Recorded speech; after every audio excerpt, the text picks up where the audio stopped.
So someone had recently reached out to our company with an interest in whole life insurance to maximize the cash value, of course, but they're looking to fund a policy with a lump sum. We're going to go through his exact situation. You'll see that he has a lump sum of money in cash.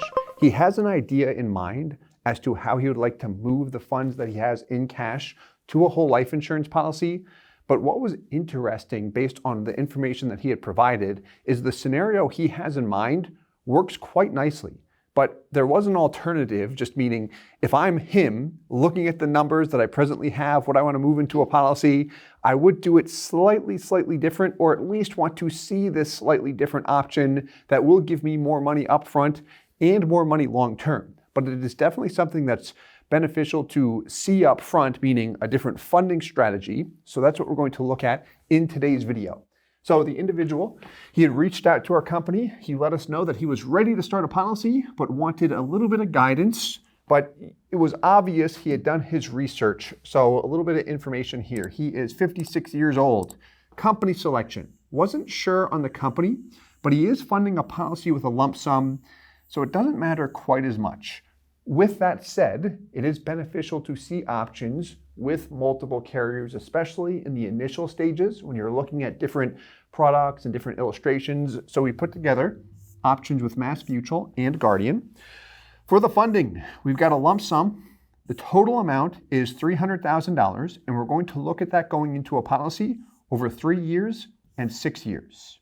Now, why he's interested in a policy is really for safe money. The tax benefits are appealing to him as well, but the safety regarding the cash value is a major area of interest.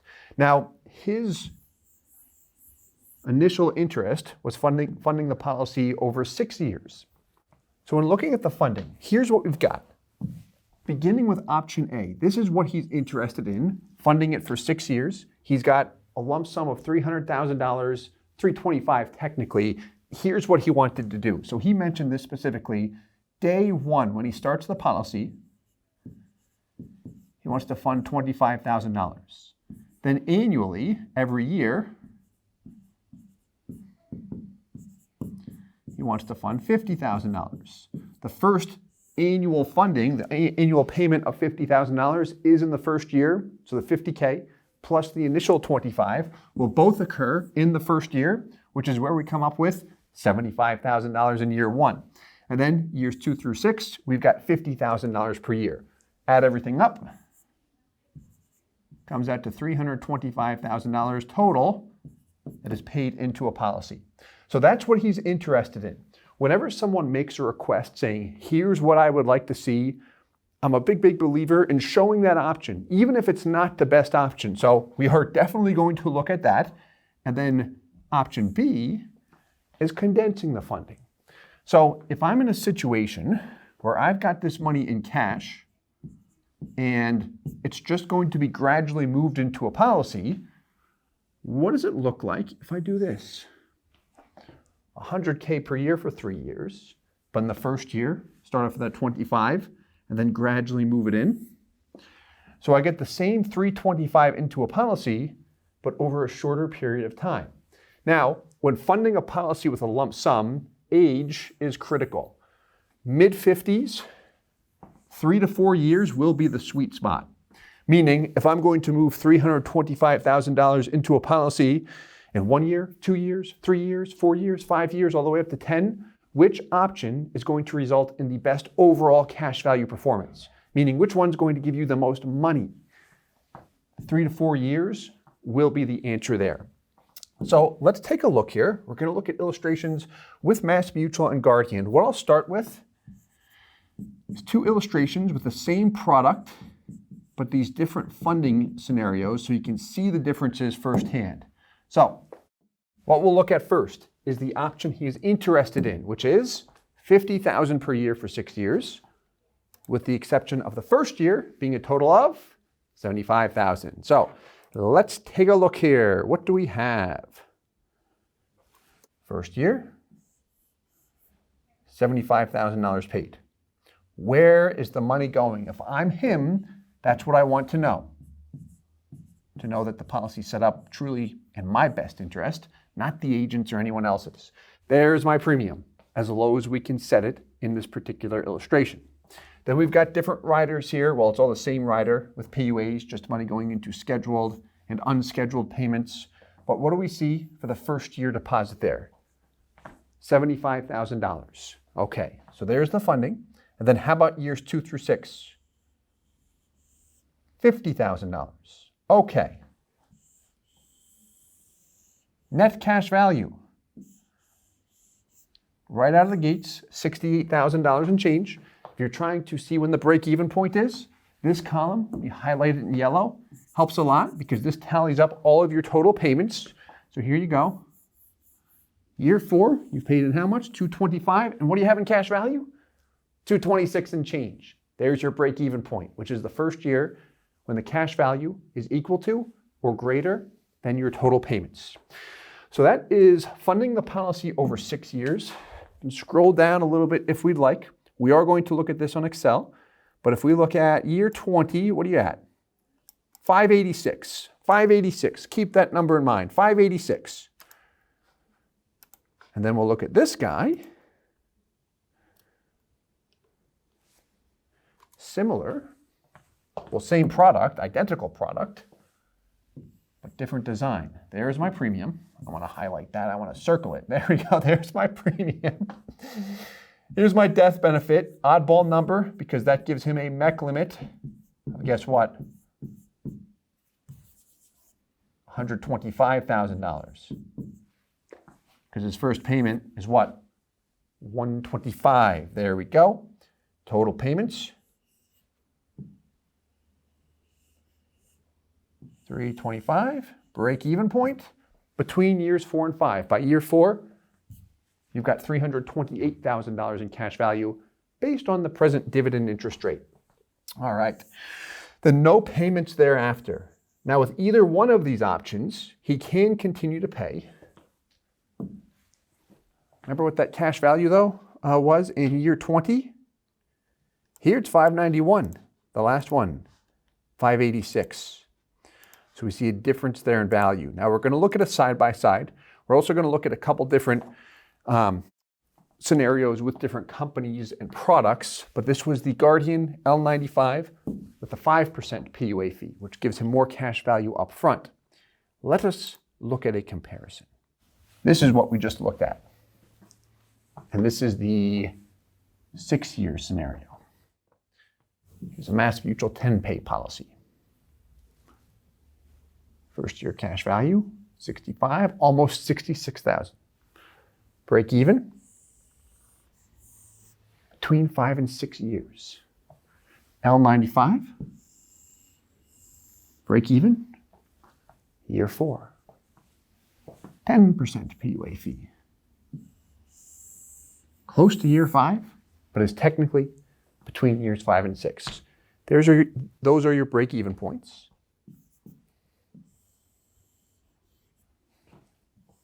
Year 20 cash value. Now, quick side note in the year 20 cash value. Because the 10% PUA fee and the Mass 10 pay are similar, question for you. If you see an illustration at year 20 display the highest values, meaning this one shows the greatest long-term value, does that mean that you will have the highest cash value? No, it does not. The illustration is based on the company's present dividend interest rate that will change over time. What we have always found to be the case is that whole life insurance policies, when designed with low premiums, high PUA allocations, meaning maximized for cash value, with the 4 major mutual companies, have delivered comparable results when we compare and contrast. They all say that they're the best when you say, hey, what's your company look like compared to another? But at the end of the day, we've seen strong results, and we've also seen them go back and forth with each other, and I can pick different policies from different time periods that display the best overall results. My point is, it's hard to go wrong with any of these carriers.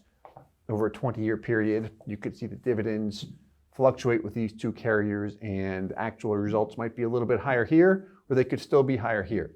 But an illustration showing the greatest long-term cash value does not mean that one will have the greatest long-term cash value. Hope that part made sense.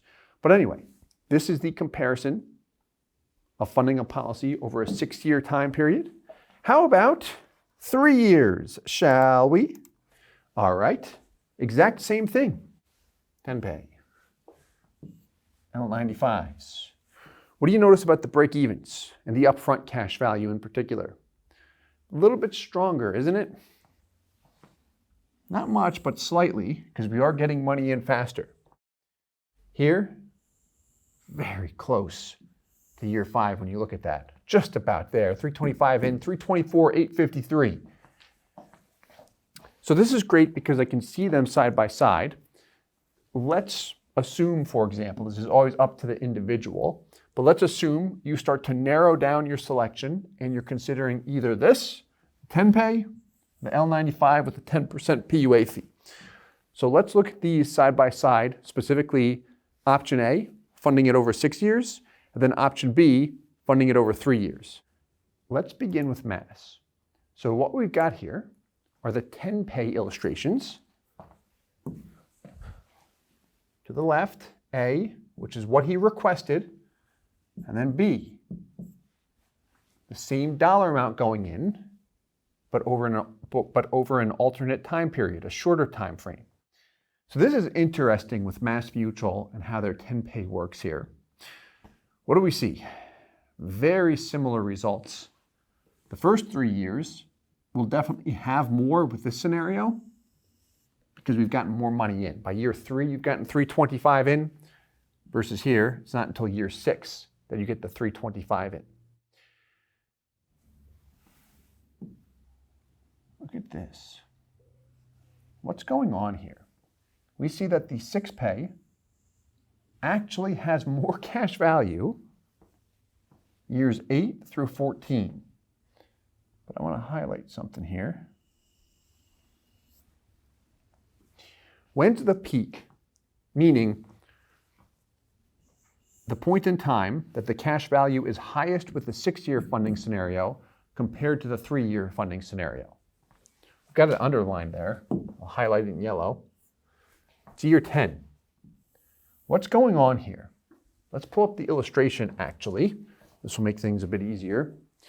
What's occurring is we still have the base premium due. We're not paying it, but the policy is paying for itself through dividends and interest. So while the premium is still due, and there's your base at 12.5, plus the term rider cost, here's what's going on. You funded it for 3 years, and then here, your out-of-pocket is 0. What you are paying into this policy beginning year 4 is 0 out-of-pocket, nothing. Now, annual surrender represents the base premium and also the renewable term rider that is still due, but you are not paying it. And you'll notice we cut that term rider after year 7. Then you still have the base premium there. So when you're not paying it, the policy is supporting that premium internally. It's covering the cost. We still see positive cash value growth, which is great. You'll see your death benefit go down in this particular case for a bit. But then what happens in year 11? Premium's gone because it's a 10-pay. Now we can get rid of it earlier with a reduced paid up. We let it run for 10 years in this example. But once it's gone, what happens? Going back to that scenario. Well, now you start to see that 3-pay pull ahead. Here's my thing with this.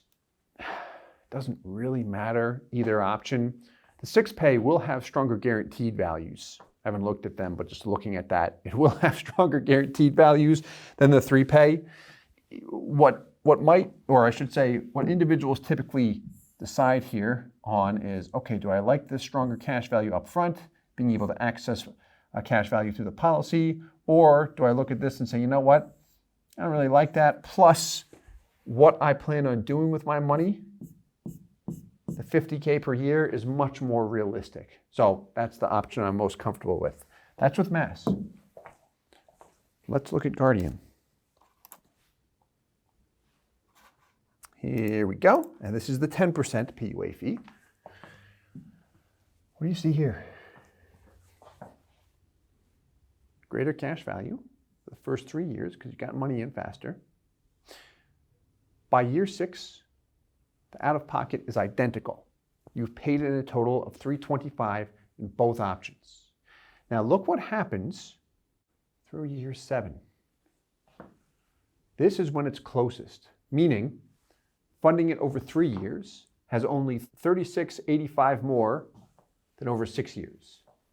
Once we hit year 8, the 3-pay begins to pull away. Why is that? And why is it different than the Mass Mutual scenario? Reason why, if we go back to the illustration, so this is over 3 years. Let me just get the 6-year option ready.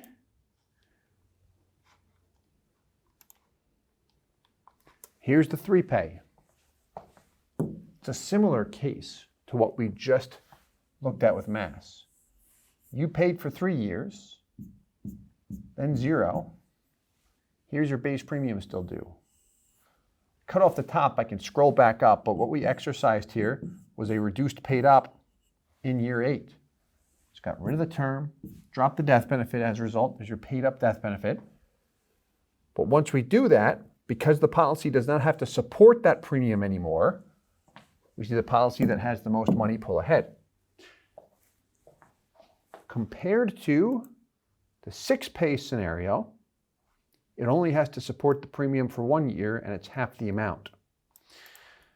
So kind of going back to funding a policy with a lump sum in your mid-60s, or sorry, in your mid-50s, what's the sweet spot? 3 to 4 years. 3 years works. 4 years will look stronger, especially looking at the guarantees.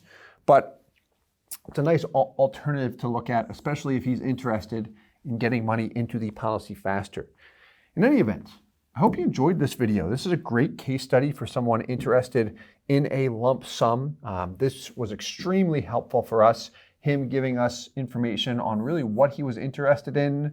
But typically what we found is people do like to see an alternative, especially if it gives them more money up front without sacrificing long-term performance. So we do like to show that. But let us know if you enjoyed it. If you prefer a strategy, a different lump sum funding scenario, feel free to let us know in the comments. I would love to know what you're thinking. And as always, I hope this helps. Hey guys, Steve here with IBC Global. Thank you so much for watching the video. If you're interested in a whole life insurance policy and you'd like to work with our company in setting it up, please visit our website, ibcglobalinc.com. We would love to work with you. If you have any questions, please leave them in the comments below. And as always, I hope this helps.